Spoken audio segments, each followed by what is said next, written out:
Olá, pessoal, tudo beleza? A gente vai falar um pouquinho da economia colonial na América Portuguesa. Primeira coisa que a gente tem que lembrar, pessoal, é que a economia colonial, ela se insere dentro da dinâmica do mercantilismo. O mercantilismo foi a forma como o Estado absolutista gerenciou a sua economia. Então, o mercantilismo, a primeira característica dele é a intervenção do Estado na economia. Por quê? Porque no Estado absolutista, o rei tem a soberania. Então, como ele é soberano, ele se intromete, inclusive, na economia. A outra característica, pessoal, é o metalismo. É a ideia de que a riqueza está associada à quantidade de ouro e prata que você tem. E por que que é assim? Porque nessa época, pessoal, eu estou no século XVI, a moeda era literalmente de ouro e de prata. Metalismo que também pode ser chamado de bulionismo. Se bem que o bulionismo é o tipo de mercantilismo espanhol, mas bulionismo também significa prata. Então, o metalismo, a riqueza é associada conforme a quantidade de metais preciosos que você tem. Existem várias formas de você mensurar riqueza hoje em dia. O PIB, a produção e consumo de aço e cimento, o lixo, a análise do lixo. Então, são vários indicadores que dizem se um país é rico ou pobre. Perdão. Mas na época, pessoal, você só era rico se você tivesse moeda de ouro e prata. Isso porque, literalmente, é a base do metalismo. O protecionismo, a ideia é muito simples também. Se eu tenho que ter moeda, então eu vou evitar importar o máximo possível. Eu só vou importar aquilo que eu não fabricar. Por quê? Porque eu preciso de uma balança comercial favorável. Eu preciso, pessoal, vender mais do que comprar. Porque quando eu vendo mais que eu compro, a diferença é positiva, a diferença é ouro e prata. E dentro dessa dinâmica, pessoal, da economia colonial, nós temos o sistema colonial, que é o que interessa para a gente. O sistema colonial é aquilo que vai estabelecer todo tipo de relação entre a colônia e a metrópole. O pacto colonial decide, dentro do sistema, qual a função da colônia e qual a função da metrópole. Qual é a função da colônia? A função da colônia é simplesmente complementar a economia metropolitana. A função da metrópole é sugar ao máximo a economia colonial. Por isso, pessoal, a colônia só pode comercializar com a metrópole, o monopólio. Agora, a gente vai ficar atento àquilo que eu sempre falo. Isso é a teoria, porque na prática, a colônia, com o passar do tempo, ela vai adquirir uma dinâmica interna própria. Se fosse assim, pessoal, se a colônia não tivesse conseguido essa dinâmica interna própria, não haveria processo de dependência lá na frente, tá legal? Então, o sistema colonial, ele vai regular todas as relações entre a colônia e a metrópole, se baseando no pacto colonial, que determinava qual a função da colônia e da metrópole dentro do sistema. A colônia é um apêndice da economia metropolitana, quer dizer, a economia metropolitana ela tem o único objetivo de explorar a colônia, e a colônia ela era presa à metrópole por meio do monopólio. Por que eu estou falando do mercantilismo? Porque é ele que explica as razões que se optou pela cana-de-açúcar. A cana-de-açúcar, pessoal, ela originariamente vai produzir o açúcar, que é uma especiaria no século XVI, um produto raro e caro. Então, se eu aumentasse a produção, o preço ia cair. Se o preço ia cair, mais pessoas teriam acesso. Mais pessoas teriam acesso, eu teria mercado consumidor garantido. Então, a escolha do açúcar, no primeiro momento, se dá por eu ter mercado consumidor garantido. Além do mais, você tem os capitais batavos, que lá no futuro serão chamados de holandeses, e judeus, que também eram da mesma região da futura Holanda. Esses caras são os grandes financiadores da produção açucareira. Eles não só financiam a produção, pessoal, como eles também refinam o açúcar e distribuem o açúcar no mercado estrangeiro. Tá legal? Então você nunca pode dissociar açúcar de holandeses. Beleza. Então veja, agora eu já sei que, pelo menos em tese, a colônia foi criada para satisfazer os desejos da metrópole. Num segundo momento, a colônia vai adquirir uma dinâmica interna fortíssima, principalmente a partir da mineração. Agora, pessoal, como é que se dá essa produção açucareira aqui? Eu tenho, pessoal, o centro, que é o engenho.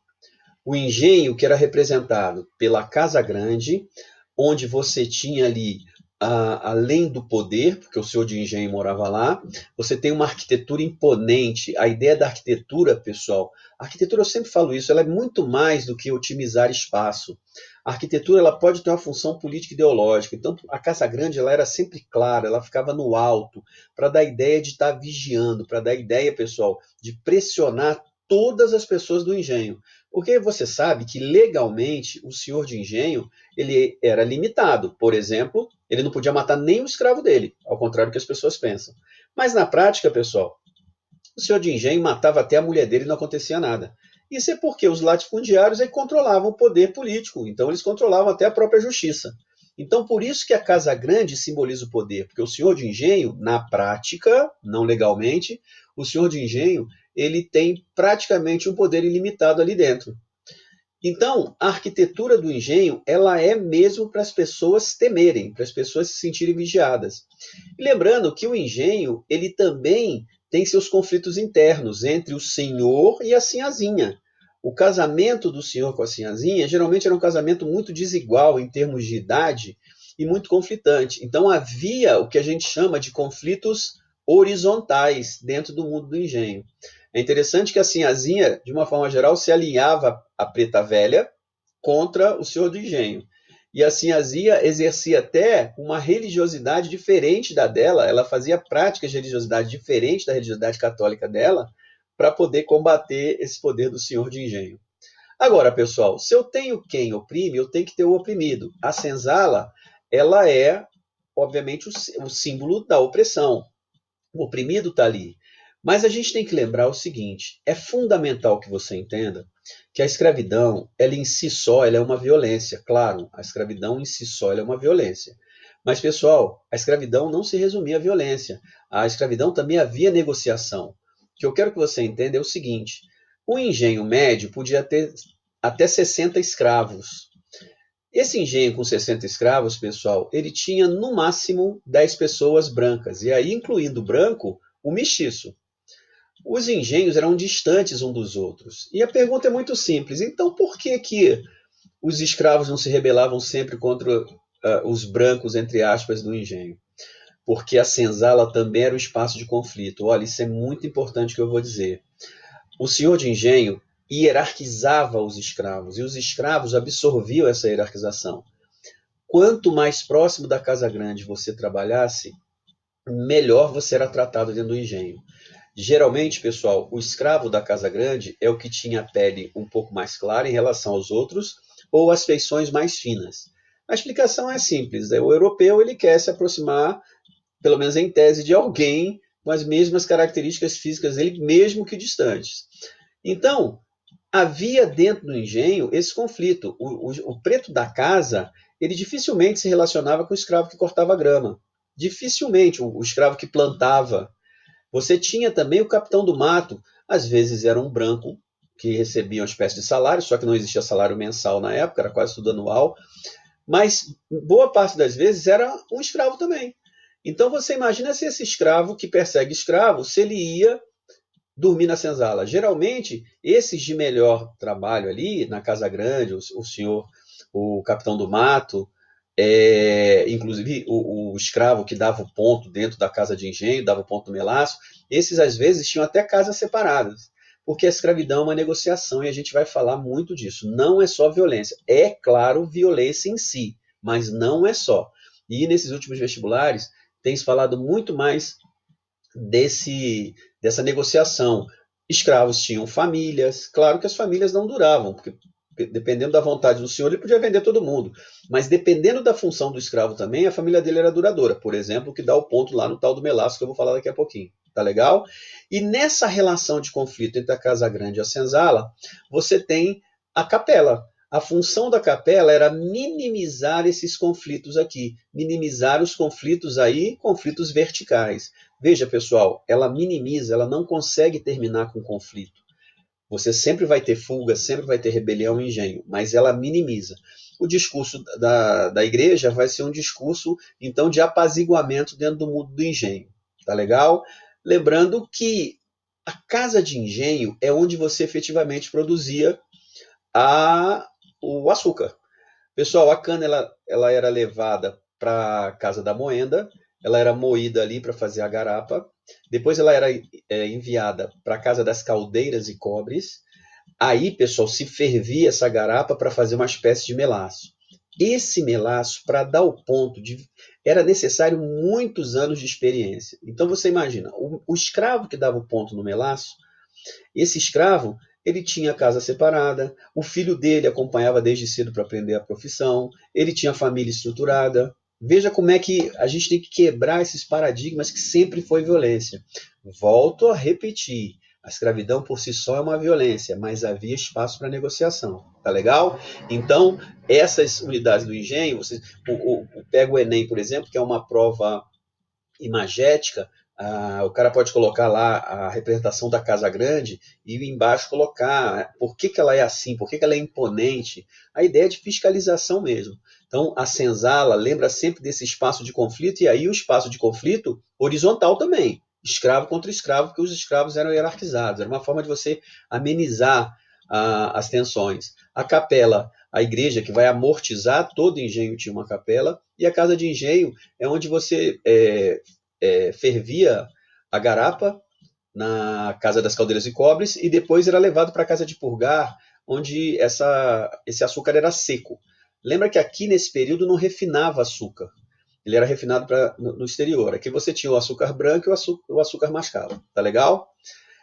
No tocante à sociedade açucareira, pessoal, a sociedade açucareira era uma sociedade rural, apesar dela ser uma sociedade que geograficamente está no litoral, a produção açucareira é litorânea, a sociedade era rural, porque a vida girava em torno do engenho. Ela era patriarcal, aí a influência do judaísmo cristão. A sociedade patriarcal é uma sociedade onde há a supremacia do homem sobre a mulher, obviamente uma sociedade elitista e excludente, e uma sociedade, pessoal, com uma religião oficial católica. Você tem que lembrar que oficialmente você só podia ser católico, você não podia ser outra coisa. Oficialmente você só pode ser católico. Mas havia práticas de religiosidades ocultas que iam além das práticas católicas. Por exemplo, o cristão novo geralmente fazia suas práticas de religiosidade do judaísmo de forma escondida, o próprio africano que trazia sua religiosidade da África. Então, a gente tem que estar de olho muito na pergunta. A religião oficial é católica, mas havia práticas de religiosidades ocultas. Aliás, eu posso até estender isso para a família patriarcal. A família patriarcal é a base, a supremacia do homem, mas havia outros tipos de família também, tá legal? Então a gente tem que sempre lembrar o vestibular, pessoal, o segredo é entender a pergunta, porque como eu sempre brinco com vocês, a resposta está escrita na prova, ela está toda escrita lá. A pergunta é que é interessante. É uma sociedade, pessoal, que concentra a renda, obviamente, e é uma sociedade entre ricos e pobres. Não é uma sociedade, pessoal, entre senhores e escravos. Eu sei que antigamente se falava muito isso, mas você tem ali o comerciante, você tem o camponês livre, você tem o marceneiro, você tem o pedreiro. Então não é entre escravos e senhores, é entre ricos e pobres. Ela é bipolarizada entre ricos e pobres. Na sociedade do açúcar, pessoal, não existe classe média ainda. Mas, Mato, você acabou de falar que tem o marceneiro que é livre, o pedreiro que é livre. Ele é livre, mas ele é pobre. Tá legal? A classe média aqui, pessoal, se estrutura a partir da mineração. Mas aí eu vou explicar, porque até aí tem um peguinha também. Obviamente é uma sociedade que tem uma baixa mobilidade social, baixíssima mobilidade social. A gente nunca fala que não tem, porque a gente prefere manter a exceção. Mas a mobilidade social é baixíssima e é uma sociedade, pessoal, que basicamente se apoiava nas discussões, na moral da Igreja Católica. Tá legal? Bom,